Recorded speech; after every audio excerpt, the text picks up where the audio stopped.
Bienvenidos a Escuela para la Memoria con Benjamín Polanco. Un cordial saludos a nuestros queridos atletas de la memoria. Es un gusto estar aquí para otro análisis exhaustivo. Y, pues, para arrancar la exploración profunda de hoy, imaginemos por un segundo a un cirujano. Un cirujano verdaderamente brillante, alguien con un pulso perfecto. Ajá, una eminencia en el quirófano. Exacto. Capaz de salvar vidas en la mesa de operaciones casi con los ojos cerrados por el cansancio. Pero, de pronto, el sistema médico le prohíbe operar, pues porque reprobó un examen escrito de esos de rellenar óvalos con un lápiz número 2. Uy, el clásico examen estandarizado. Ese mero. Entonces la pregunta es, ¿significa que este médico olvidó cómo operar? ¿O más bien significa que la herramienta que usaron para medir su capacidad era la incorrecta? Esa es precisamente la pregunta central. Y bueno, hoy tenemos sobre la mesa un documento fascinante que nos ayuda a responder eso. Sí, fíjate que es un catálogo muy exhaustivo que detalla 19 tipos distintos de exámenes que se usan en el mundo educativo y profesional. 19 formatos, ni más ni menos. O sea, un montón. Y nuestra misión hoy, para quienes nos escuchan, no es leer esto como si fuera el índice de un libro de texto aburrido. No. Claro, eso no le sirve a nadie. Para nada. Queremos hacer una disección de la mecánica cognitiva detrás de estas herramientas. O sea, descifrar qué aspecto específico de la memoria, de la capacidad analítica o de la destreza práctica intenta revelar cada uno de estos 19 exámenes. Y es una exploración absolutamente crucial, porque, pues, la evaluación suele percibirse como un simple obstáculo burocrático. Como un mero trámite para pasar de año. Exacto, un trámite.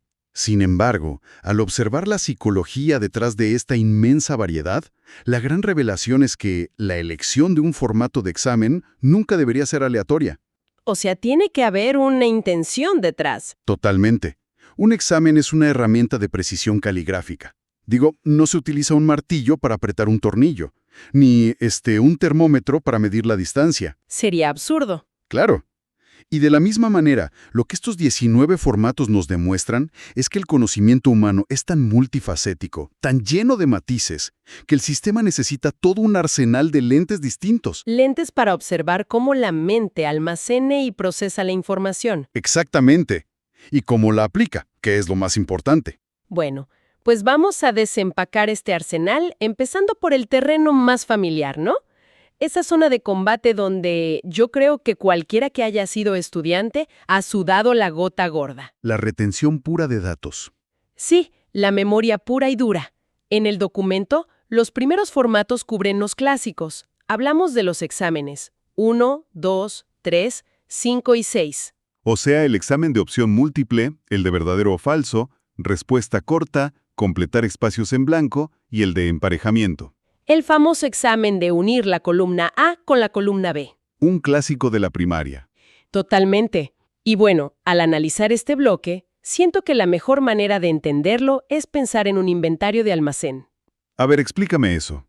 Haz de cuenta que estos exámenes son como el escáner de código de barras del almacén.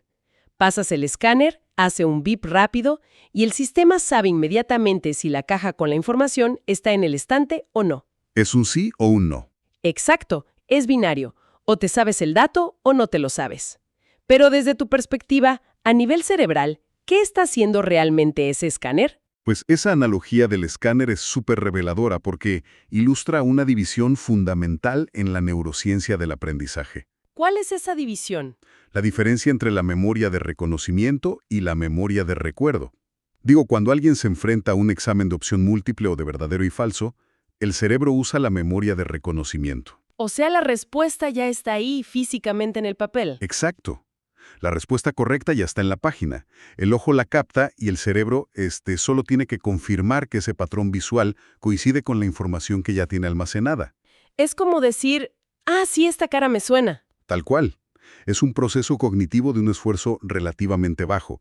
Pero ojo, cuando pasamos al examen de completar espacios en blanco o el de respuesta corta, la cosa cambia. El escáner ya no funciona igual. Ya no.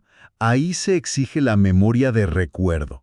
O sea, la persona tiene que sumergirse en el vacío de su propia mente. Sin ninguna pista visual que te ayude. Sin pistas. Tienes que localizar el dato y extraerlo. Por eso, muchas veces alguien puede sacar 100 seleccionando opciones, pero se queda completamente en blanco si le piden escribir la respuesta desde cero. Esa diferencia es enorme. Y fíjate que me hace pensar en una variante que aparece más adelante en la lista, que es el número 11. El examen de opción múltiple con respuesta múltiple. Ese mero. O sea, a primera vista parece lo mismo, pero en lugar de una sola respuesta correcta, puede haber varias. El clásico selecciona todas las que apliquen. Híjole, siempre he considerado que ese formato es casi sádico. Es que genera mucha ansiedad. Demasiada, porque rompe por completo la estrategia típica. Elimina esa posibilidad de adivinar por descarte que todos usamos alguna vez. Sí. Psicológicamente es un formato que está diseñado precisamente para generar fricción. Eleva la dificultad de forma exponencial porque neutraliza la deducción pasiva. Claro, en una opción múltiple normal, pues vas eliminando. Exacto. Tu cerebro dice, bueno, si la A, la B y la C son evidentemente absurdas, pues la D tiene que ser la buena, Aunque no domines el tema. aunque no lo domines. Pero al meter múltiples respuestas correctas, se obliga a la mente a evaluar la certeza absoluta de cada premisa, pero de forma independiente. Tienes que estar seguro de cada inciso. Exactamente. Ya no basta con reconocer una parte de la verdad. Tienes que rechazar las falsedades simultáneamente, y todo esto sin esa red de seguridad de saber cuántas respuestas buenas hay. Podría ser una, podrían ser todas. Y lo que el evaluador busca aquí no es que te suene el tema, sino un dominio verdaderamente irrefutable. Pero, a ver, incluso con esa dificultad extra, el escáner de código de barras del que hablábamos tiene un límite muy claro. Totalmente. Funciona de maravilla para hacer inventario de lo que ya existe en la cabeza, pero falla por completo si el objetivo es medir, digamos, la capacidad de construir algo nuevo. Ahí el escáner ya no sirve. Si no hay opciones predefinidas, el escáner arroja un error. Y creo que eso nos lleva directamente al segundo bloque de nuestra exploración. La profundidad del pensamiento. Exacto. Cuando las opciones desaparecen, entramos de lleno al terreno de los exámenes de desarrollo. Aquí el documento menciona 3, que son los números 4, 12 y 13. Que serían el ensayo tradicional, el ensayo de selección múltiple y el ensayo sin restricciones. Así es. Y, digo, el ensayo tradicional todos lo conocemos, te exige análisis y argumentación. Pero me quiero detener en el número 12, el examen de ensayo de selección múltiple. ¿Es un nombre peculiar? Peculiar es poco. Debo admitir que la primera vez que lo leí, pues me pareció un oxímoron absoluto. O sea, una contradicción. ¿Por qué lo dices? Pues porque si la esencia de un ensayo es el desarrollo libre y, orgánico de una idea, ¿por qué ponerle opciones múltiples? Suena a que te están cortando las alas antes de empezar. Es una reacción súper lógica, y sí, suena contradictorio, pero al analizar cómo se estructuran las evaluaciones a gran escala, pues tiene una razón de ser muy específica. A ver, ilumínanos. El ensayo de selección múltiple no significa que eliges un inciso y el ensayo se escribe solo. Claro, no es magia. No, significa que al estudiante se le presenta un menú cerrado, digamos 3 o 4 preguntas de desarrollo, y debe elegir solo una para escribir su ensayo. Ah, ya entiendo. Lo que hace el evaluador con esto es acotar el campo de batalla. Te permite la libertad creativa y argumentativa, sí, pero dentro de unos parámetros muy bien controlados. Claro que para poder comparar peras con peras. Exacto. Garantiza que se están midiendo competencias comparables entre todos los que hacen la prueba. O sea, haz de cuenta que es como esos programas de televisión de cocina donde a los chefs les dan una canasta sorpresa con ingredientes. Ándale, muy buen ejemplo. Tienen total libertad para cocinar lo que quieran, pero estrictamente tienen que usar, no sé, el pollo, el chocolate y el chile de la canasta. No pueden sacar sus propias recetas de la manga. Es una excelente forma de visualizarlo. Se mide la creatividad, pero una creatividad estructurada. Y me imagino que el ensayo sin restricciones es todo lo contrario. Es el extremo opuesto del espectro cognitivo. El formato 13 elimina esos límites rígidos de tiempo y de longitud. Y aquí la pregunta clave es, ¿qué evalúas cuando el reloj deja de presionar? Supongo que algo más profundo. Se evalúa la resistencia intelectual. Sin el estrés de una cuenta regresiva de 2 horas, la evaluación se enfoque puramente en la función ejecutiva del cerebro. O sea, la capacidad de investigar, de organizar montañas de información. Exactamente. Sintetizar ideas complejas y sostener una narrativa coherente a lo largo de docenas de páginas. Es, para ponerlo en términos deportivos, la diferencia entre correr un sprint de 100 metros y organizar toda la logística de un maratón. Y el maratón mental es fundamental, sin duda. Pero, digo, escribir un ensayo espectacular sobre la física del equilibrio en una bicicleta Ajá. no significa que la persona no se vaya a caer de boca al intentar subirse a una de verdad. Totalmente de acuerdo.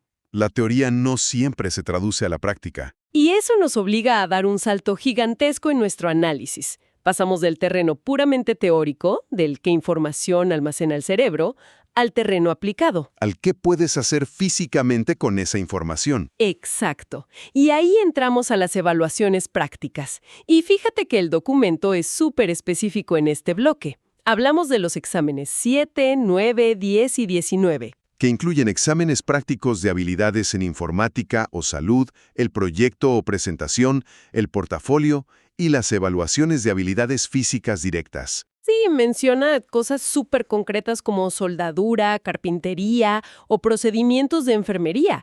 Pero, a ver, el formato número 10 me genera mucha reserva. El examen de portafolio. Sí, el portafolio. Digo, se describe como la compilación de trabajos a lo largo del tiempo, pero honestamente, un portafolio suena más a montar una bonita exposición de arte que a un examen riguroso. Muchos piensan así del ámbito académico. Es que, ¿dónde queda la presión? ¿Acaso esto no termina midiendo quién tiene más tiempo libre o más dinero para pulir su trabajo en casa? En lugar de medir el dominio real bajo fuego, pues parece muy fácil de manipular. Esa es precisamente la crítica más feroz que se le hace al sistema de portafolios en los círculos tradicionales. Y con justa razón, ¿no? Bueno, el error de esa crítica es asumir que la única forma válida de evaluar el dominio de alguien es bajo la presión artificial de un reloj. A ver, explícame eso. Si volvemos a la mecánica de la memoria, un examen escrito tradicional en un salón cerrado es el equivalente a tomar una fotografía con flash en un cuarto oscuro. Ok, una imagen congelada. Muestra exactamente lo que tu mente podía recuperar un martes a las 8 de la mañana bajo un estrés altísimo. El portafolio, por el contrario, no es una fotografía, es una película documental. Ah, me gusta eso. Una película que muestra todo el proceso, no solo el resultado final de ese instante de pánico. Exactamente. El portafolio no busca medir la memoria a corto plazo, sino la evolución, la iteración y la consistencia del alumno. Claro. Digo, un soldador no aprende a hacer costuras perfectas leyendo un manual. Para nada. Lo ansia acumulando horas y horas de memoria muscular. Y si observamos la vida profesional de los adultos, el entorno laboral real casi nunca te encierra en un cubículo vacío durante 60 minutos, sin internet y sin libros, para resolver un problema de memoria. Sería absurdo. En el trabajo puedes buscar en Google, puedes preguntarle a un colega. Así es. La vida real exige desarrollar proyectos a largo plazo, recibir retroalimentación, corregir errores sobre la marcha y presentar un cuerpo de trabajo sólido. O sea que las habilidades que evalúa un portafolio son de ejecución sostenida. Totalmente.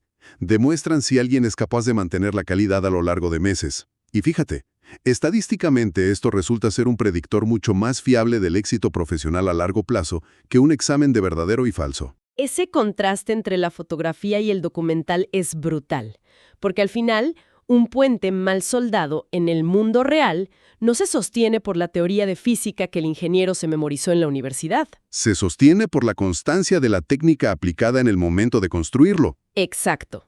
Ahora, tanto el ensayo teórico como la prueba de soldadura suelen ocurrir en un entorno controlado. Pero la verdad, el mundo real es desordenado, es caótico. Muy caótico. ¿Qué sucede cuando a la ecuación le agregamos el factor humano, la ambigüedad, la presión social?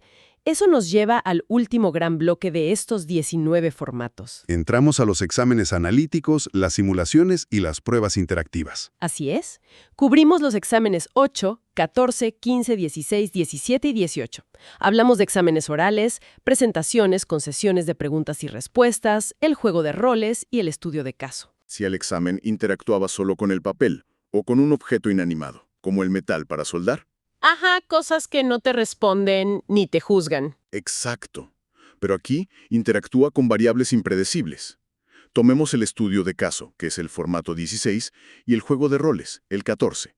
La clave neurobiológica aquí es la adaptación en tiempo real. O sea, pensar sobre la marcha. Tal cual. En un estudio de caso médico o legal, rara vez existe una sola respuesta correcta que salve el día como en las películas. Siempre hay grises. Hay múltiples variables en conflicto, tienes información incompleta y posibles daños colaterales.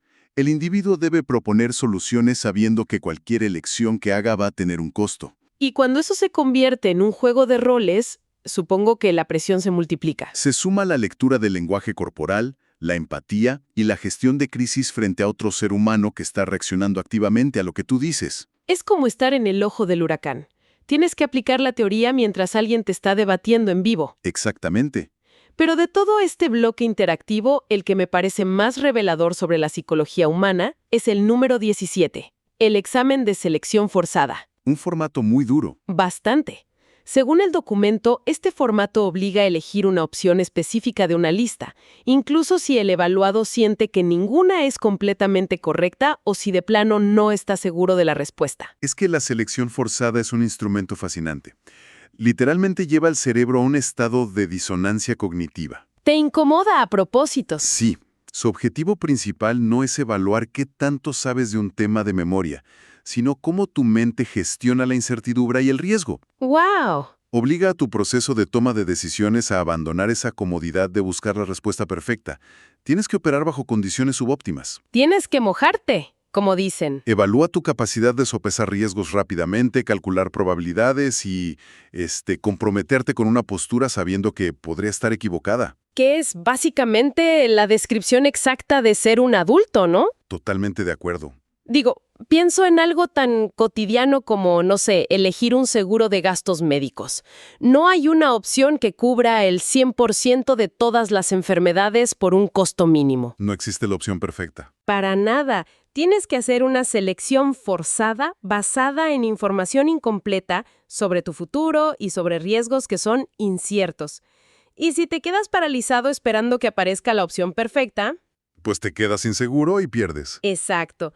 Es un paralelo perfecto con la vida. Mide la intuición informada frente a la parálisis por análisis. Y fíjate que esto de conectar conceptos de la vida real se enlaza de manera muy elegante con el último formato verdaderamente complejo de la lista. ¿Cuál es ese? El examen de construcción de puentes, el número 18. Ah, este es mi favorito personal. El documento describe este examen de construcción de puentes como una herramienta donde se te pide establecer conexiones entre conceptos aparentemente aislados que viste en el curso. Conceptos que a simple vista no tienen nada que ver. Exacto. Y para visualizar esto, lo primero que me viene a la mente es esa clásica imagen de un detective de cine en su oficina, ¿no? Frente a su tablero de corcho. Ándale, frente al corcho en la pared, lleno de fotografías, recortes de periódico y todo cruzado por hilos rojos uniendo las pistas.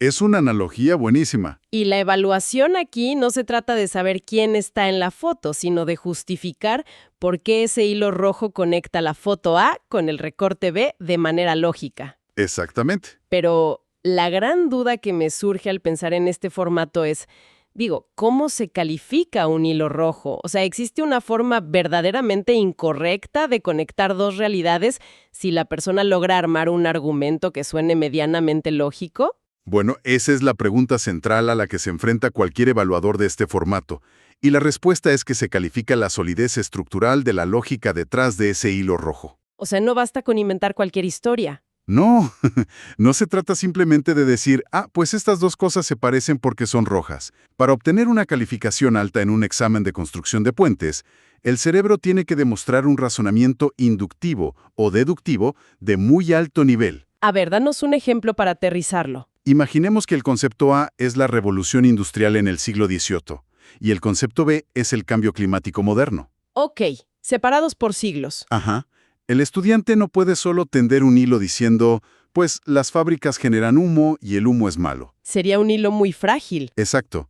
Tiene que trazar la ruta termodinámica, económica y sociología completa que une el uso temprano del carbón con las políticas ambientales que tenemos hoy en día. Tiene que mostrar toda la red. Lo que este examen revela en el fondo es si el conocimiento está almacenado en tu cabeza en compartimentos estancos y aislados, o si la mente del estudiante ha logrado tejer una red neuronal integrada. Una red donde si alteras un concepto, haces vibrar a todos los demás como una telaraña. Exactamente. Esa es la verdadera comprensión. Es la diferencia entre tener un diccionario guardado en la cabeza y tener un mapa funcional del mundo que te sirve para navegar. Totalmente. Y la verdad, al observar toda esta travesía de hoy, desde los escáneres de inventario que vimos al principio hasta los tableros de corcho de los detectives, creo que la visión general de por qué hay tantos exámenes se vuelve mucho más clara. Efectivamente. Si algo nos enseña la lectura analítica de estos 19 documentos, es que el proceso de evaluar a un ser humano es un arte profundamente complejo. Es un ecosistema completo. Sí, y entender la función de cada formato destruye de una vez por todas el mito de que existe un examen definitivo o un examen perfecto para todo. Porque no lo hay. No. El nivel educativo, los objetivos de la escuela o de la empresa, las preferencias cognitivas del examinador y los criterios de la disciplina, todo eso dicta cuál de estas herramientas debe salir de la caja en cada momento. Claro. O sea, un examen de ensayo no es moral ni intelectualmente superior a un examen de opción múltiple. Simplemente actúan como lentes de aumento que están calibrados de forma distinta para refractar la luz de la inteligencia humana en diferentes direcciones. ¡Wow! ¡Qué buena forma de ponerlo! Y comprender esto sí que transforma radicalmente nuestra relación con la educación. Definitivamente. Y fíjate, precisamente toda esta reflexión deja sobre la mesa un pensamiento bastante provocativo para quienes nos escuchan. A ver, cuéntanos. Si hoy quedó demostrado que existen tantas formas radicalmente distintas de medir la capacidad de la mente humana, desde construir estos complejos puentes conceptuales hasta soldar estructuras metálicas que resisten toneladas de peso, Ajá. ¿qué ocurre cuando el entorno le falla al individuo? O sea, ¿qué pasa cuando una persona posee una genialidad innegable para la visión estratégica o tiene una inteligencia kinestésica fuera de lo común, pero tiene la mala suerte de nacer en un sistema que de forma obsesiva solo lo evalúa con exámenes de rellenar espacios en blanco y recitar fechas? Es una tragedia silenciosa. Totalmente. Es inevitable preguntarse, ¿cuánto talento crudo, cuánta brillantez pura queda marginada u oculta para siempre en el mundo? Y no porque a esa persona le faltara capacidad, sino simplemente porque durante toda su vida se utilizó la herramienta equivocada para medir su mente. Te deja pensando muchísimo. Es un misterio para llevarse a casa y reflexionar. Y recuerda que en Escuela para la Memoria Benjamín Polanco estamos para ayudarte a desarrollar tu supermemoria en 24 horas.